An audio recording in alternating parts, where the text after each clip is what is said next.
Καλώς ήρθατε στο Σμαραγδένιο Κόσμο, ένα βιβλίο φαντασίας, περιπέτειας και μυστηρίου από τις εκδόσεις Ανεμολόγιο. Λέγομαι Λένα Κούστα και είμαι η συγγραφέας του βιβλίου.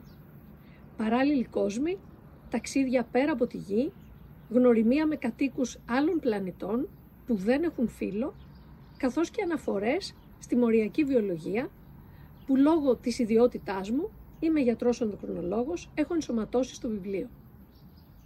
Οι ήρωες και κυρίως οι ηρωίδες του βιβλίου ανιχνεύουν έννοιες και δυνάμεις που δεν φαίνονται εκ πρώτης όψεως, ίσως όμως υπάρχουν και διέπουν τη ζωή μας. Η αρνητική πορεία που παίρνει ο πλανήτης στο Σμαραγδένιο Κόσμο ίσως μπορεί να αναστραφεί με τη δύναμη της αγάπης και την επικράτηση της δικαιοσύνης. Άλλωστε, από το Σμαραγδένιο Κόσμο ξεκινά μια νέα φυλή ανθρώπων με εκλεπτισμένα σώματα και μεγαλύτερη ενσυναίσθηση. Η δημιουργική δύναμη είναι γένους θηλυκού. Χωρίς αυτήν και τις ιδιότητές της δεν μπορεί να υπάρξει εξέλιξη και ισορροπία.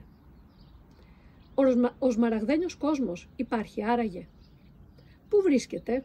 Γύρω μας ή μήπως μέσα μας? Το βιβλίο είναι αισιόδοξο, αποπνέει χαρά και ελπίδα. Ελπίζω να σας αρέσει και να το απολαύσετε, αλλά και να σας προβληματίσει.